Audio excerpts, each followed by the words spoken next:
será.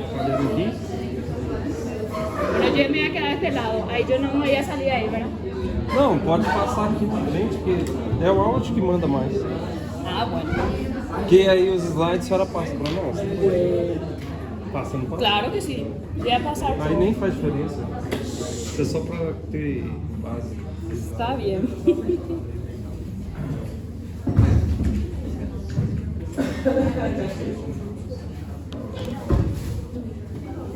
Bueno, buenas tardes. Creo que todos ya están, ¿verdad?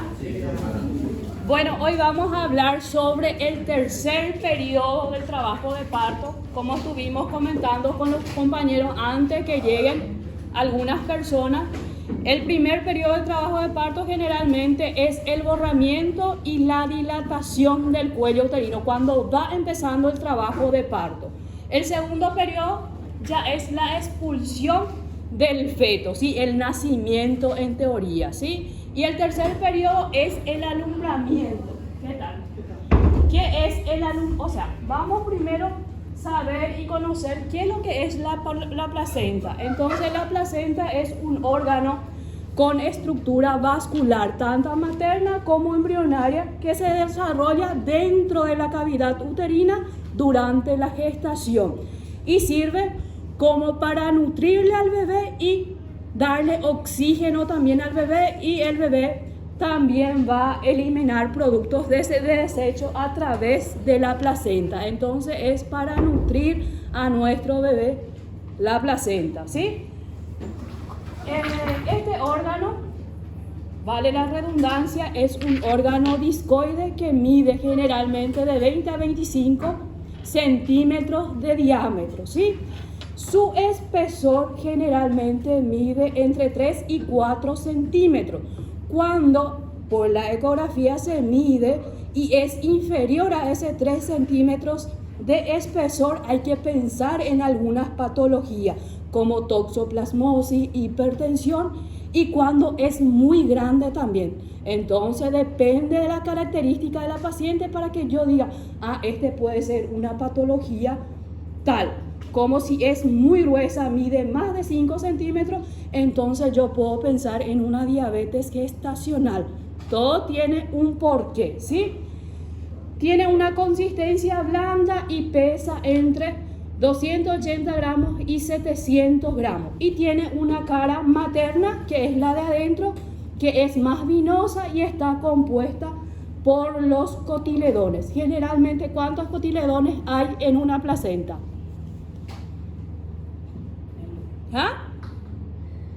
¿Qué? De 16 a 32 cotiledones hay dentro de una placenta, ¿sí? Y eso me interesa mucho en el alumbramiento, porque yo tengo que revisar si realmente están todos los cotiledones. Porque si es como esta, me faltan algunos cotiledones, quiere decir que se quedó restos dentro de la cavidad uterina. Vos sos testigo de eso, ¿verdad? Y vamos a ver eso ahí, que le asustó a todo el mundo. Bueno, entonces quiere decir que quedaron restos de esa placenta dentro de la cavidad uterina. Además de la cara materna, tiene una cara fetal, ¿sí? Que es más grisácea y está compuesta por las membranas, y está insertado en esa cara el cordón umbilical, ¿sí? Acá van a ver en una imagen la cara materna y la cara fetal, la diferencia, ¿sí? Eso me interesa mucho en la hora del alumbramiento, ¿sí? ¿Y qué es el alumbramiento? Entonces, el alumbramiento es la expulsión de esa placenta. Esa placenta que está insertada se despega y se expulsa. Solo eso es el alumbramiento, ¿sí? Y durante ese alumbramiento pueden pasar muchas cosas, generalmente la hemorragia postparto, ¿sí? Y es la primera causa de muerte materna en obstetricia. Por eso hay que tener mucho ojo en el periodo del alumbramiento, ¿sí?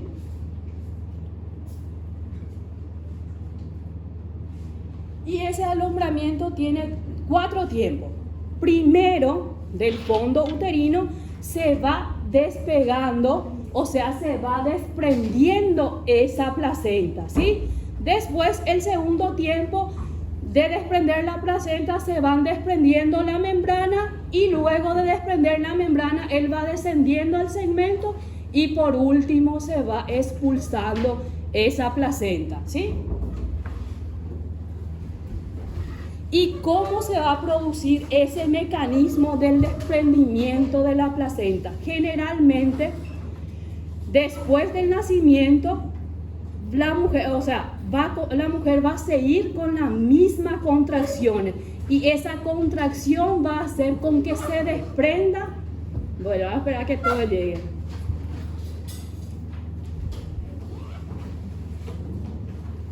Bueno, hablando del primer tiempo del desprendimiento, que es el desprendimiento de la placenta en sí, ¿sí? ¿Por qué y cómo se va desprendiendo esa placenta? Por las contracciones que se van produciendo. Es igualito las contracciones del alumbramiento al trabajo de parto, ¿sí? Tiene la misma intensidad y la misma frecuencia, de 3 a 5 contracciones en 10 minutos. Y esa intensidad de la contracción es de 50 milímetros de mercurio. Generalmente es más incómoda que dolorosa a la paciente. Entonces eso ayuda a desprender esa membrana. El otro mecanismo, cuando empiezan las contracciones, van rompiendo esas trabéculas y los vasos y eso va produciendo un hematoma que hace invaginar a la placenta y por su propio peso también va desprendiendo. Ese es el primer tiempo, que es el desprendimiento de la placenta en sí. Y lo que le dije, también va formando hematomas retroplacentarios por la ruptura de las trabéculas y los vasos y por su propio peso va desprendiendo. Y hay dos mecanismos de ese desprendimiento, que es el de Baudelot-Schulz y el de Baudelot-Duncan. Eso es pregunta de examen. Bueno, esos mecanismos generalmente van a ver aquí, la placenta. Puedo pasar ahí, no me va a grabar, ¿verdad? Bueno, el de Baudelot-Schulz es el mecanismo de desprendimiento de la placenta más frecuente. Entonces, por las contracciones en el centro va produciendo un hematoma y va desprendiendo la placenta hasta caerse en el segmento inferior y después expulsarse. Y generalmente el alumbramiento es por la cara fetal, o sea, van a ver la parte más gris y el cordón umbilical. Entonces se expulsa por la cara fetal y el sangrado es al final del alumbramiento. Ese es el mecanismo de Baudelot-Schulz. Y está el menos frecuente, que es el de Baudelot-Duncan, ¿sí? Entonces este desprendimiento se va produciendo por las laterales, por los bordes. El sangrado generalmente es al inicio del desprendimiento y esta placenta va cayéndose o va expulsándose por su cara materna, ¿sí? La de Baudelot-Schulz es la más frecuente entonces, ¿sí? Y la de Duncan es la menos frecuente. Sepan eso porque va a caer en el examen. Y acá otra imagen, como es la de Baudelot-Schulz, entonces produce un hematoma retroplacentario y por el centro va desprendiendo a causa de la contracción y del hematoma y desprende por su cara fetal. Y acá por su cara materna, que es de Baudelot-Duncan.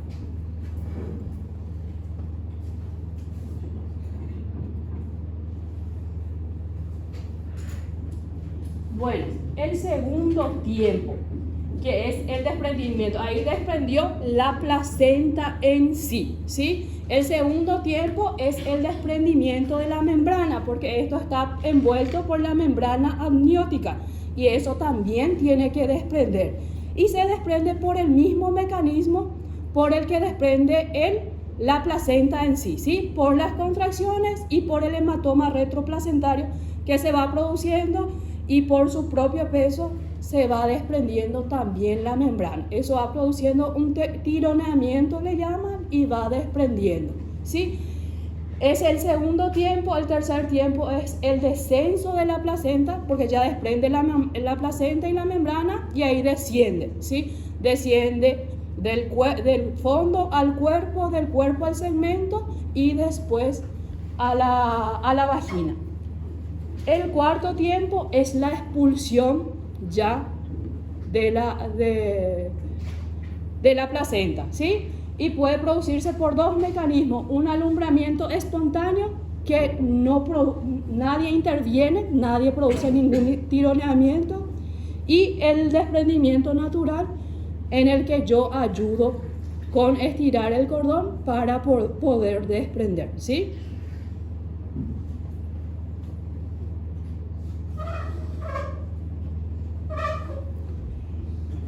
Bueno, la evolución clínica. Sí o sí las contracciones van a continuar después que sale el feto. No, después que sale el feto, inmediatamente, algunos minutos, hay un periodo. Esa es la evaluación clínica. Vos ves en la paciente, ¿sí? Entonces vos ves un periodo de calma fisiológico, donde la paciente está tranquila, está sin ese dolor de la expulsión, súper bien, está feliz la paciente. Después de algunos minutos empieza de nuevo esas contracciones para poder desprender esa placenta. Entonces vos ves en la paciente que empieza otra vez, tiene una fase dolorosa, y vos podés decir, ahora la placenta está desprendiendo porque empieza otra vez la contracción, ¿sí? Pero antes de eso hay un periodo de calma fisiológica o clínica, se llama, ¿sí? Que es justamente eso, el fenómeno subjetivo, ¿sí? Más bien no es un dolor, es más un incómodo que siente la paciente, ¿sí? Y el fenómeno objetivo es lo que yo voy constatando, ¿sí? Generalmente, después de la expulsión del feto, como para que el útero se adapte de nuevo a su nuevo contenido, él disminuye de volumen. Generalmente vos vas a palpar el útero y está a nivel umbilical y bien contraído, ¿sí? Esos son los signos del desprendimiento.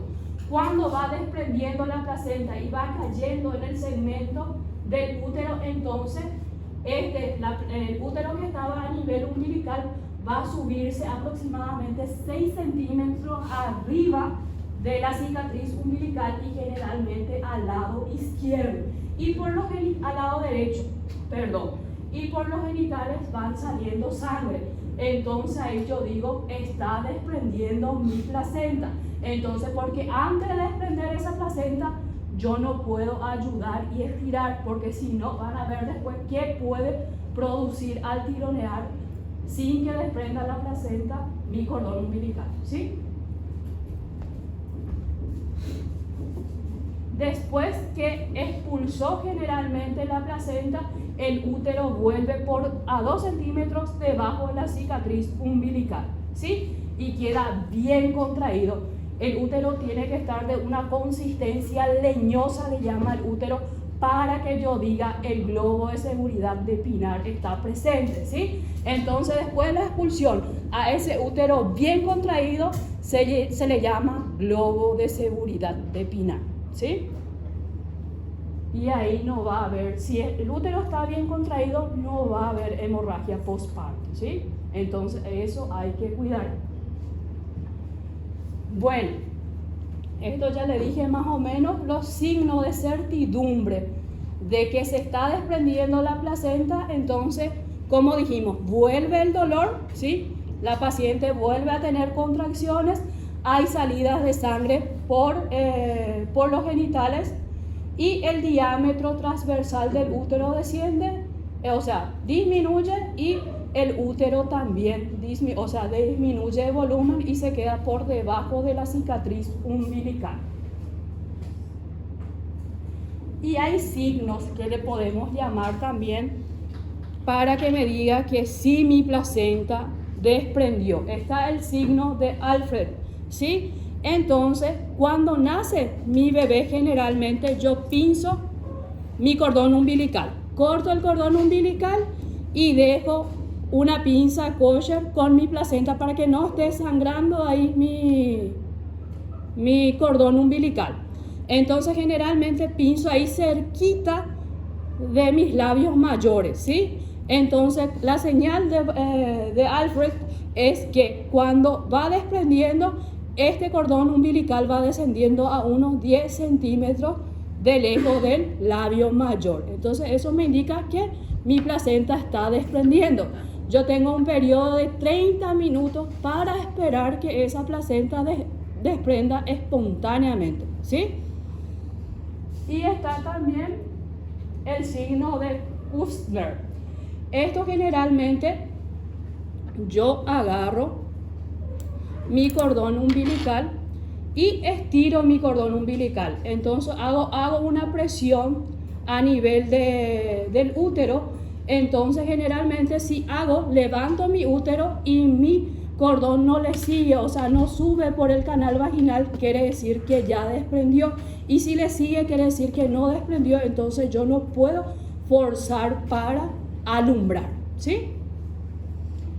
Y está el signo del pescador también, que es casi la misma cosa. Presiono el útero, ¿sí? Y cuando, o sea, estiro el cordón umbilical. Si estiro y siento en el fondo, palpo mi fondo uterino y siento el tironeo del fondo uterino, quiere decir que todavía no se desprendió. Pero si se desprendió, yo estiro y ya no siento esa fuerza en el fondo uterino. Ese es el signo del pescador, ¿sí? Generalmente el promedio de la pérdida hemática en el alumbramiento es de 300 ml. Generalmente en las multíparas va a ser mayor, ¿sí? Y si es mayor a 500 ml, estamos delante de una hemorragia postparto. Y si es mayor a 1000, estamos delante de una hemorragia postparto severo, ¿sí? Entonces tengo que cuidar eso en el periodo de alumbramiento. Generalmente, en la atención del alumbramiento, generalmente yo puedo hacer una atención, vamos a decir así, una atención observadora nomás, una atención espontánea.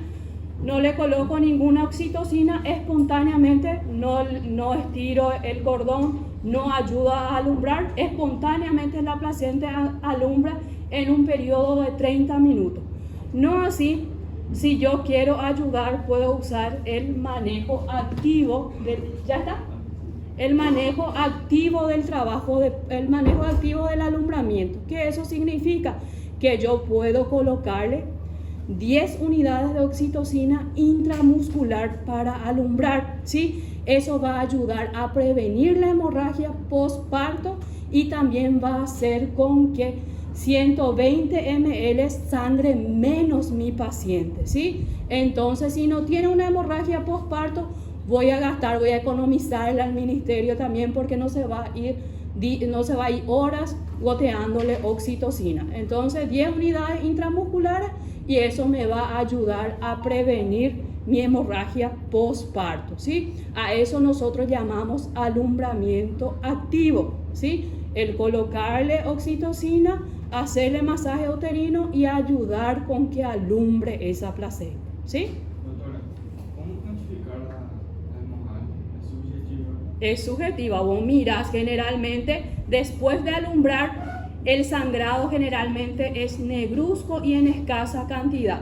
Sin embargo, cuando vos alumbrás y el útero sangra mucho, es como una canilla abierta, vas a ver sangrando y enseguida ya tenés que decir signos vitales, va a estar hipotensa, va a estar taquicárdica, sudorosa, todo es clínica, ¿sí?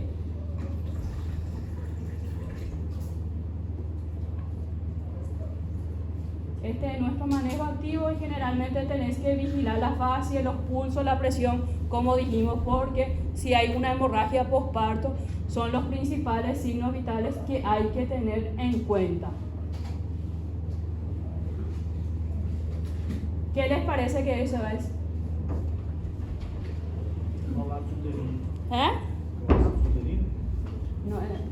¿Cómo se llama? El prolapso uterino. Generalmente, si vos no tenés el signo de certeza que tu placenta desprendió, no le podés, porque generalmente ustedes ya entraron en sala de parto, ¿verdad? ¿Ya vieron un alumbramiento? ¿Vieron? Y generalmente la licenciada apura, estira, ¿sí? Entonces eso no tenés que hacer. Y si vas a hacer es con tu oxitocina, y una tracción contra tracción. Entonces, por encima de la sínfisis del pubis, vos empujás tu útero y una leve tracción hacia abajo del cordón umbilical, ¿sí? Porque si vos traccionas, no desprendió todavía la placenta, traccionas tu cordón umbilical, el útero puede venir con tu placenta, ¿sí? Y ahí producís una inversión uterina, que es una causa de hemorragia postparto y te complica la vida. Este fue mi primera guardia.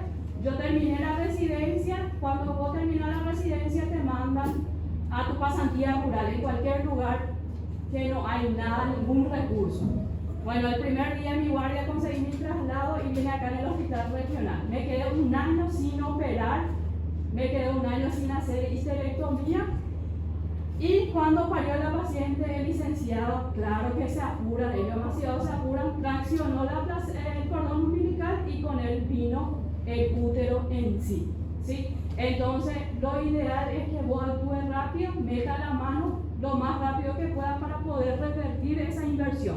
Pero intentamos hacer y no se podía revertir. Vieron que el fondo uterino invaginó todito. Este es el ligamento redondo, estos son las trompas todito. Fue hacia adentro del útero. Y tuvimos que ir a la histerectomía con esta paciente. Mi primera guardia era un domingo otra vez, ¿sabes? Y yo ya me olvidé todo de cómo se hacía una histerectomía.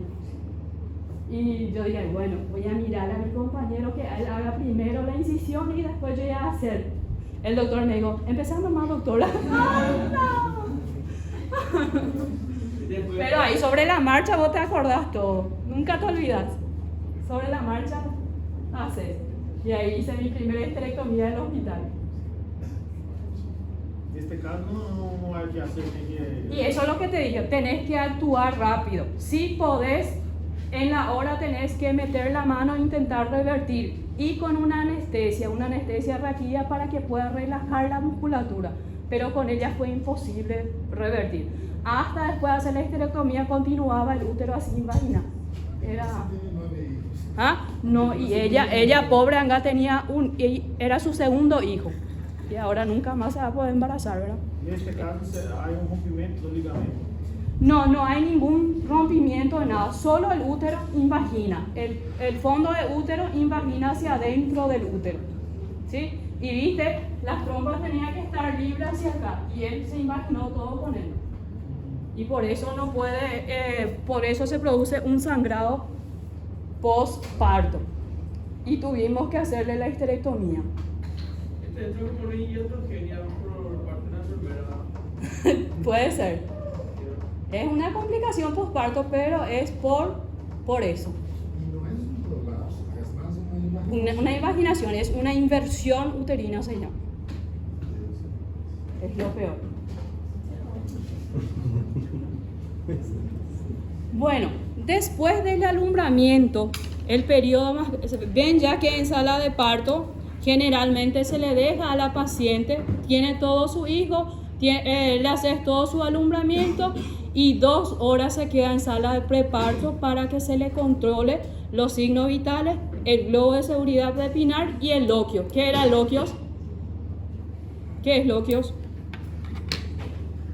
El sangrado post-alumbramiento, a eso se le llama loquios, ¿sí? Entonces vos le dejas 2 horas en sala de preparto para que se controle su globo de seguridad de Pinar, sus signos vitales y sus loquios cada 15 minutos por 2 horas, ¿sí? Porque esas 2 primeras horas son el periodo crítico para desencadenar una hemorragia postparto, ¿sí?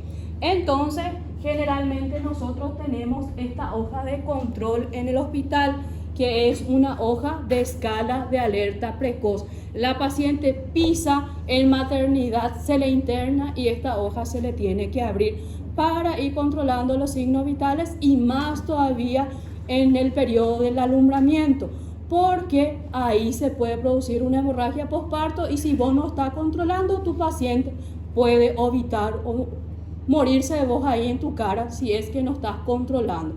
Porque a veces anteriormente había muchos casos de óbito fetal o óbito materno acá en el hospital regional porque tenía todo su parto, ellos le mandaban a sala ya de internación y es lejos de sala de parto. Ustedes ven que la sala de internación es muy lejos. Entonces ahí sangraba, nadie le avisaba, ya le encontraba a la paciente en shock hipovolémico y a veces ya no había nada que hacer. Entonces ahora con esta hoja de escala alerta precoz vamos controlando los signos vitales de la mamá, los aspectos generales, el sangrado, todo vamos controlando por esta hoja de escala alerta precoz.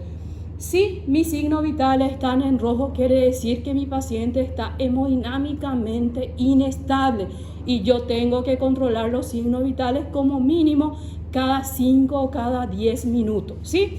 Si cae mi signo vital en amarillo, quiere decir que la paciente está grave, pero puedo controlarle cada 15 a 20 minutos.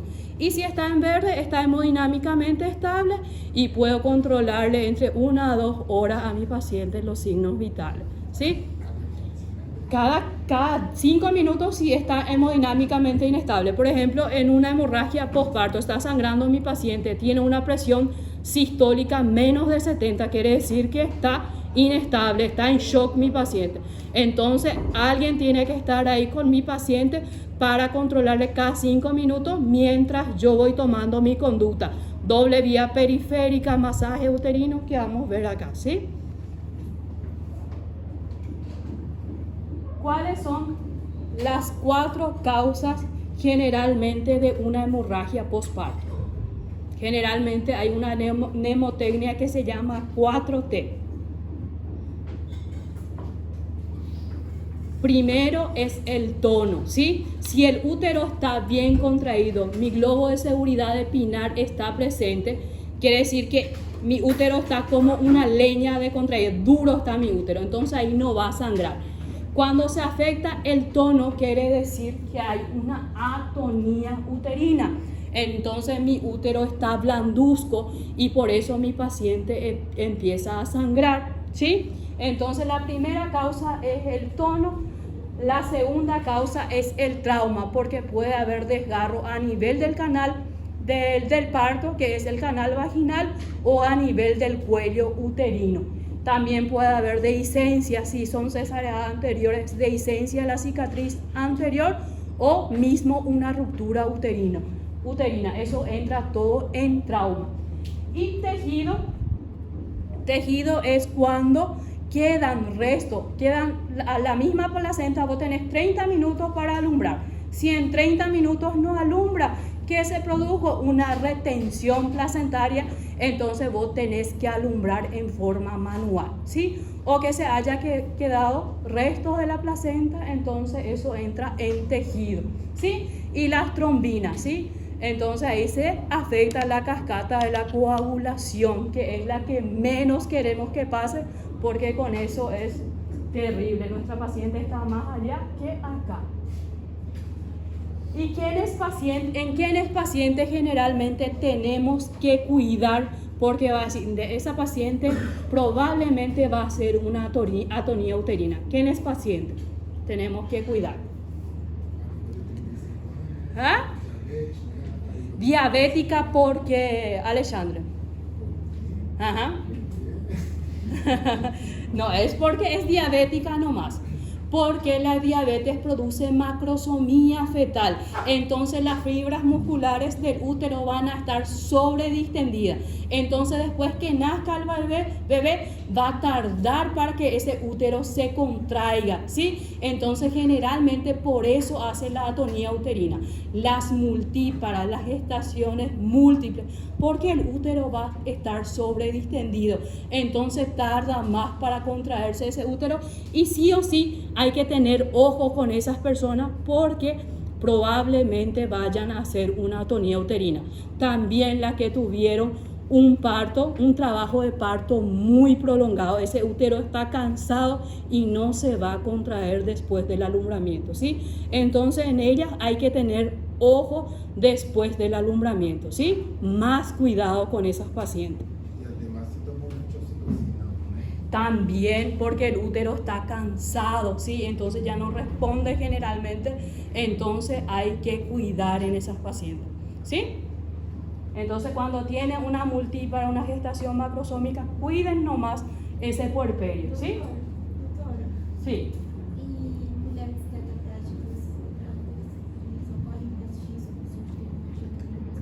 Y puede ser porque el útero no va a responder tan rápido a la contracción.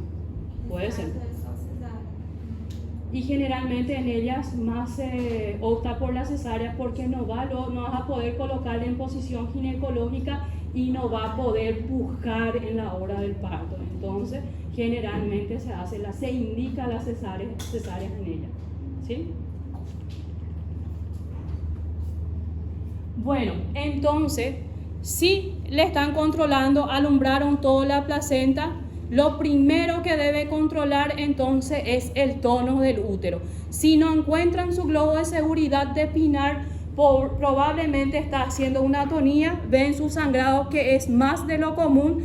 Entonces lo primero que tienen que hacer es pedirle a la licenciada que le goteen oxitocina. En un frasco de 1000 cc de suero fisiológico, ¿sí? Colocan 40 unidades. Cada ampollita de oxitocina tiene 5 unidades.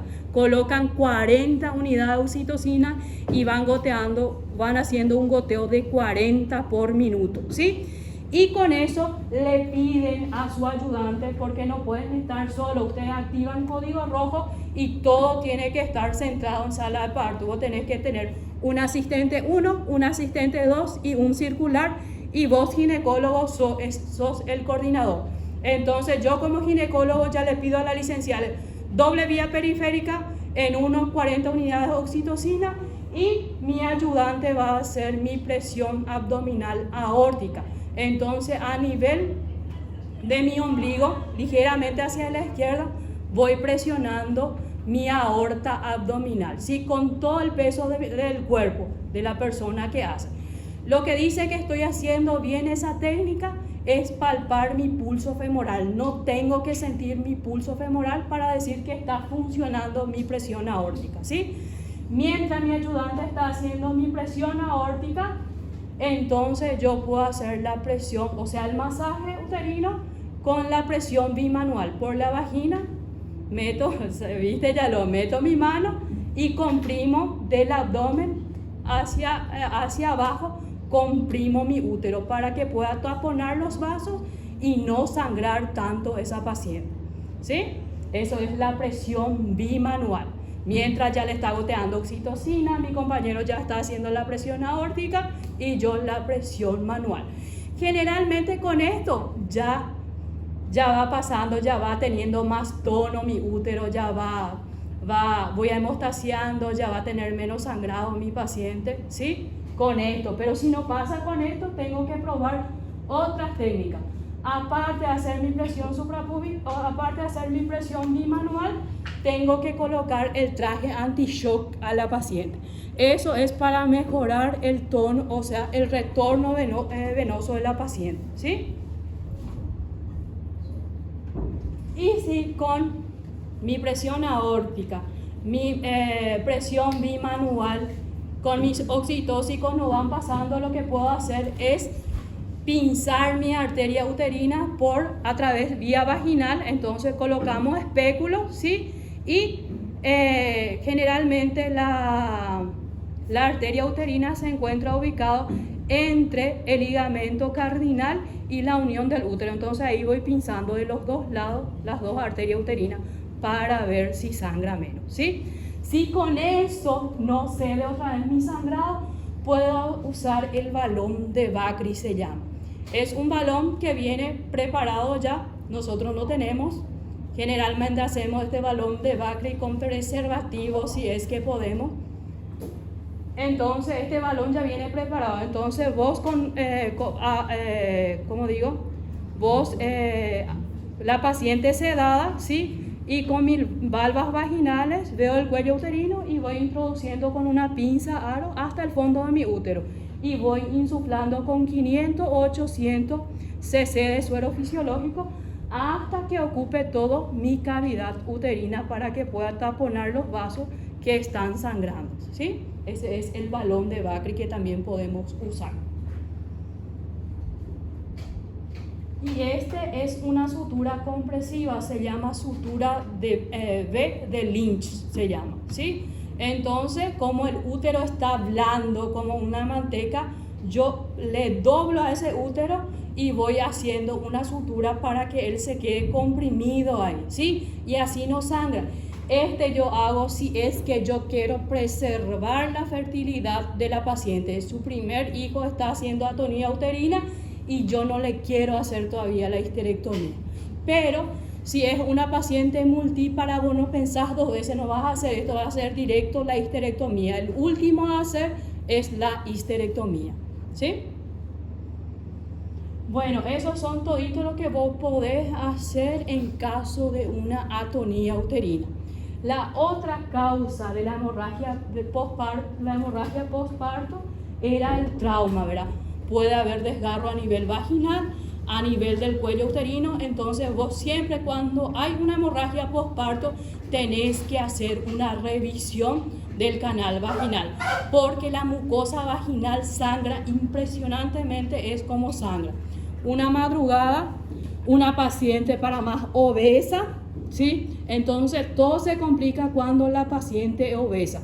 Le tuvo toda su bebé y empezó a sangrar, pero tocamos el útero, tenía buen tono, entonces no es una atonía uterina. Y nosotros no teníamos valvas vaginales grandes. Y entonces conocen el separador de Farabeu, y ese no separa absolutamente nada cuando es vagina. Para más, ella era grande y tuvimos que entrar en quirófano con ella porque en quirófano había valvas mayores y era un desgarro de la vagina de aproximadamente 3 centímetros, pequeño, pero ya empezó a hipotensarle, a hacerle taquicárdica, ya estaba entrando en shock nuestra paciente. Y dimos 2-3 puntitos y eso era la solución, ¿sabes, López? Entonces la solución de esto es suturar y nada más, ¿sí? Cuando hay trauma. Puede haber dehiscencia de la cicatriz anterior cuando es cesárea anterior. Por eso generalmente después del parto de una cesárea anterior nosotros metemos la mano en el útero para ver si esa cicatriz tuvo una solución de continuidad o sigue íntegra. Entonces a eso llamamos revisión de cicatriz, ¿sí? Y si hay una dehiscencia tenés que entrar a quirófano y suturar otra vez esa dehiscencia, ¿sí? Lo ideal no es tener parto, ¿verdad? Después de una vez. No, depende del periodo intergenésico, ¿sí? Si tu periodo intergenésico es mayor a 2 años, entonces vos podés probar un parto vaginal, ¿sí? Si es menos de 2 años, ahí no, ahí directamente le haces la cesárea a la paciente, ¿sí? Porque el riesgo de que se haga una dehiscencia en esa cicatriz es mayor, pero si el periodo intergenésico es corto. Qual é desse cotovelo ali na barriga do...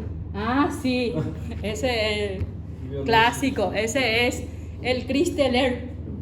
Y ese puede producir una ruptura uterina. Eso está prohibido por ley, pero yo siempre le dije a mis alumnos, le explicaba, en una clase estábamos con una paciente y yo les dije, Cristeler es prohibido, nunca se puede hacer, es prohibido, penado por ley. Y justo ahí completó una paciente dilatación completa, era meconial y estaba empezando a hacer bradicardia, pero ya estaba en el canal del parto, no había otra cosa que hacer que darle una ayuda por Cristeler.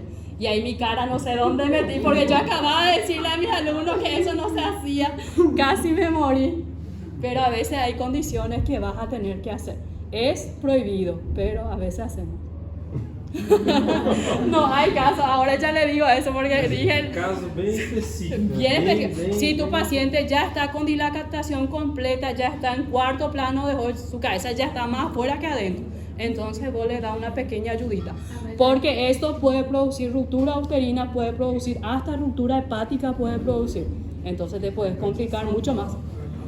¿Ah? Sí, eso es importante, ¿verdad? Nossa, Sí você falou assim, é importante salvar a mãe, bebê o pediatra.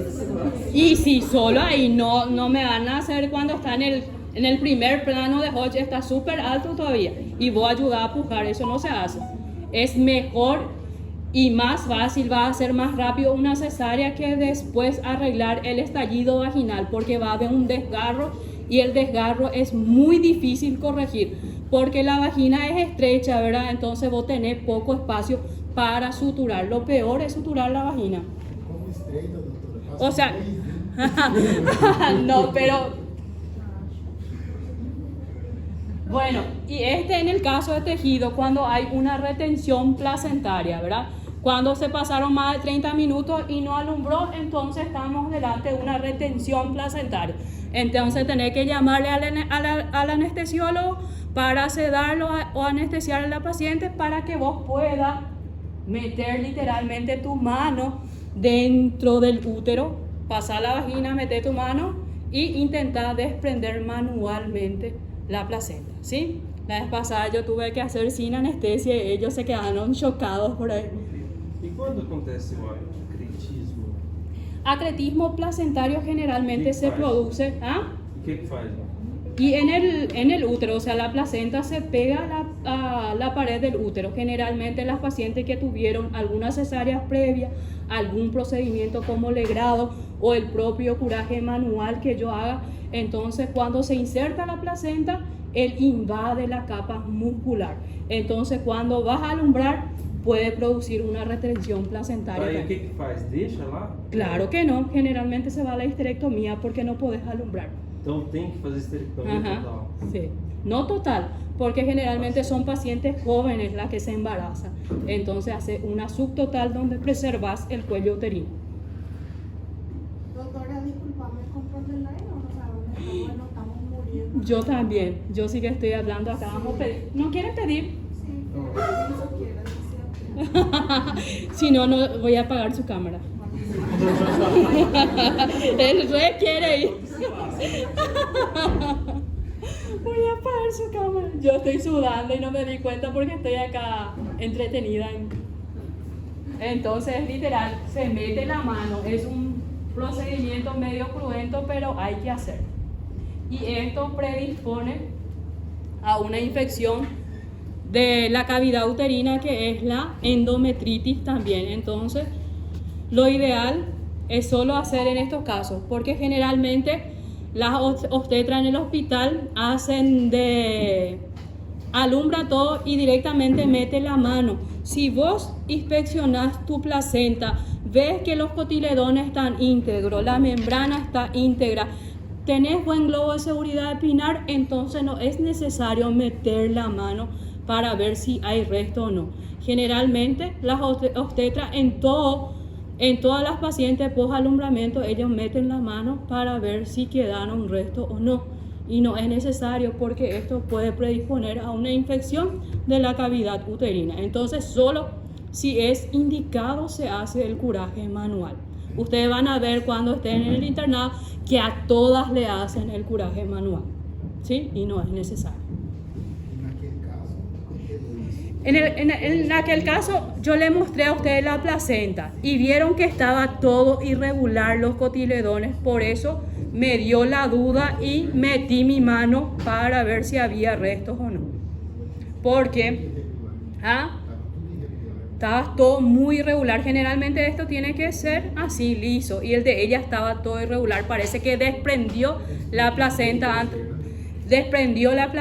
antes del nacimiento, porque yo me fui a revisarle, he visto que estaba sangrando más de lo normal ella.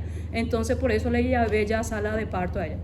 Ellos vieron el parto de una gran multípara, era su 9ª gestación, ¿verdad? 39 años y no quería ligadura. O sea, va a seguir pariendo. Más herederos, no sé herederos de qué, ¿verdad? Eles disseram que o controle está estragado, doutora. Y nosotros vamos a morirnos por eso acá. Mentira, doutora, é que eles não quiseram me emprestar. No querían, de verdad. Porque senão eles vão ficar sem controle e depois eles passam aí. Voy a decir entonces que venga a...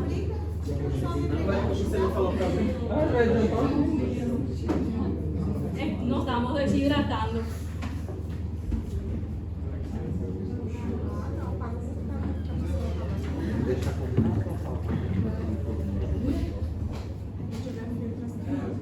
Mas por que do nada ficou tão quente?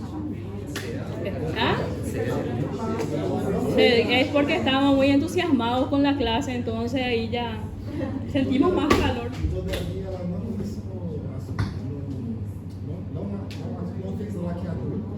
No hizo ella. Doutora, a histerectomia parcial, ela Histerectomía subtotal. subtotal. Qual que é a diferença?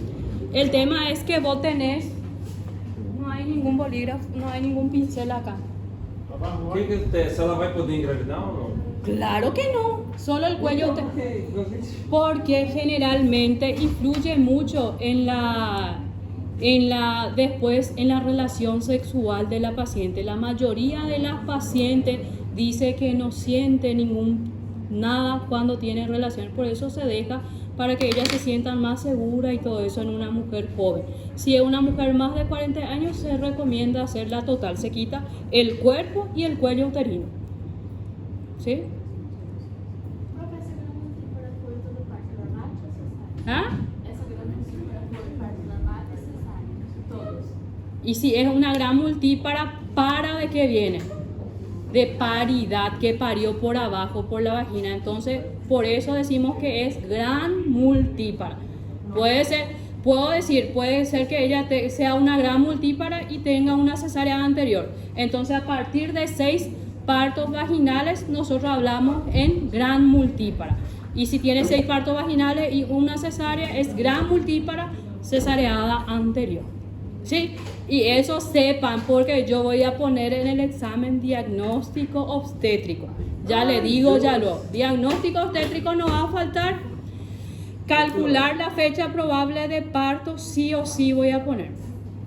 Ya sea por la regla de Pinar. Tampoco así, ¿verdad? Esos dos lo que voy a decir.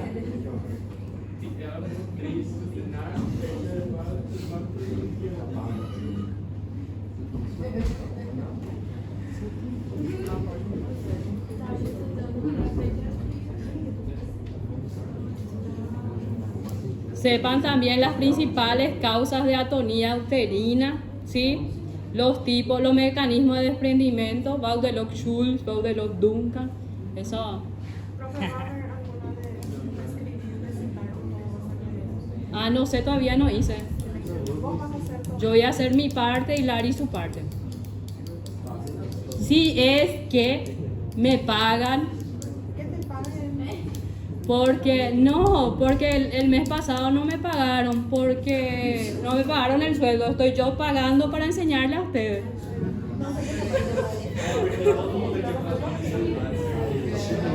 No, es por eso. Viste que yo soy la ayudante de Larisa, entonces tenemos que marcar en el mismo lugar. Nosotros estamos marcando en el hospital para que las dos marquemos. Sin embargo, a ella le pagaron y a mí no. Me dijeron que me van a pagar este mes. Si me pagan este mes, vamos a ver. Va a ser, no va a ser tranquilo. No voy a venir en el examen. No, claro que no. Claro que no. Se hace falta,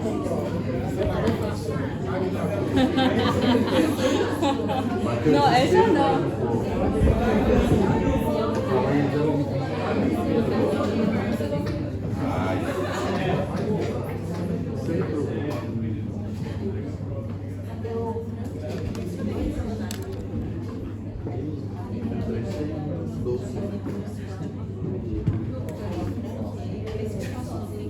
Bueno, todos están ya otra vez.